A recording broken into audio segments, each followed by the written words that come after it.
کمیته دفاع از ژورنالیستان، یک سازمان بین المللی قرارگاهش در نیویورک، روز 24 می سال 2024 در یک اظهارات از مقامات تاجیکستان خواست که تعقیب خویش و تبار ژورنالیستان شبکه تلویزیونی در اروپا راه اندازی شده ازدا تیوی را بس کرده به ژورنالیستان تاجیکی که ترک کشور کردند امکان فعالیت آزاد و بدون ترس از تعقیب را بدهند. مؤسس و سردبیر ازدا تیوی محمد جان کبیروف به کمیته دفاع از ژورنالیستان خبر داد که از پایان سال گذشته به این طرف مقامات حفظ حقوق تاجیکستان خویش و تبار 5 کارمند این شبکه را به دلیل فعالیت ژورنالیستی آنها چندین بار دعوت و بازپرسی و تهدید کردند. کبیروف گفت فشار به خویشاوندان ژورنالیستانش چندین سال باز ادامه دارد ولی در ماه اخیر افزایش یافته است. بر علاوه نام 4 نفر از 5 کارمند ازدا تیوی در رویخط سیاه آنها است که وزارت کارهای داخلی روسیه تحت جستجو قرار داده است. محمد جان کبیروف گفت یگان جای شک وجود ندارد که آنها را در روسیه با درخواست مقامات تاجیکستان تحت جستجو قرار دادند.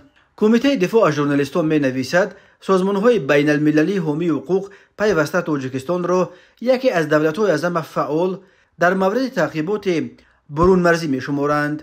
گلنازه سعید هماهنگساز برنامه‌های اروپا و آسیای مرکزی کمیته دفاع از ژورنالیستان در نیویورک گفت تاجیکستان تجربه بدنام کننده یکی از تعقیبگران فرامرزی بهرامترین را پیش خود نگاه داشته ایستاده است. مقامات دعوا ژورنالیستان را به ترک کشور وادار کرده اکنون آنها را توسط فشار به خویش و تبارشان تعقیب میکنند. یگان ژورنالیست نباید برای اینکه نزدیکانشان را زیر خطر میگذارند عذاب وجدان بکشد. مقامات تاجیکستان باید این تجربه وحشت‌آور مجازات فرامرزی را بس کنند. ژورنالیستانی که در خارج فعالیت دارند در پنهان کردن خبرهای مستقل و مقابله با پروپاگاندای روسیه در تاجیکستان نقشه حل کننده بازی میکنند و حکومت کشورهای غرب و سازمانهای ژورنالیستی باید از آنها پشتیبانی کنند. شبکه تلویزیونی ازدا تیوی سال 2019 در پولش تأسیس یافته برنامه‌هایشان را اساساً در یوتیوب پخش میکنند. کانال‌های تاجیکی و روسی ازدا تیوی در یوتیوب 180,000 آبونشی دارد. محمد جان کبیروف گفت دسترسی به سامانه ازدا در تاجیکستان مسدود کرده شده است. محمد جان کبیروف به کمیته دفاع از ژورنالیستان خبر داد که طی ماه‌های آخر مقامات ملیس و داستانی تاجیکستان پدر روز و خوشدامن او را ده‌ها بار دعوت کرده فشار آوردند تا آنها او را متقاعد بسازند که فعالیتش را بس کرده همراه همسرش به تاجیکستان برگردد. کبیروف گفت پدر عروسی او 72 سال داشته یک روز بعد دعوت‌ها از سکته قلب جان داد ولی او دقیقاً گفتن نمیتواند که آیا علت مرگ او فشار مقامات بود یا خیر. مقامات تاجیکستان همین تفخیش و تبار مجریان ازدا تیوی، فیروز حیات و شورت رحمت الله و ژورنالیستان این شبکه امرالله ناظم و محمد شریف مخزوم زاده را هر ماه تا 3 مرتبه در رابطه به فعالیت ژورنالیستی آنها دعوت می‌کند. مقامات تاجیکستان تا کنون به مثل رسانه‌های دیگر ازدا تیوی را افراطی اعلان و رسما منع نکردند ولی در سال 2022 وقتی ژورنالیست تاجیک عبدالله غربتی را به 7 سال و 6 ماه زندان محکوم کردند یک اتهامش آبونه شدن او به کانال ازدا تیوی در یوتیوب بوده است. در حکم دادگاه گفته شده بود که ازدا تیوی به سازمان‌های اپوزیسیونی افراطی تروریستی علاقه‌مند است. محمد جان کبیروف میگوید طی 2 سال اخیر که مطلب‌های ازدا تیوی آهنگ بیشتر تحلیلی گرفتند تعقیبات ضد آنها افزایش یافته بود ولی در پی 2 سفر اخیر پرزیدنت تاجیکستان به اروپا در سپتامبر سال 2023 و اپریل سال 2024 افزایش بازم بیشتر گرفت.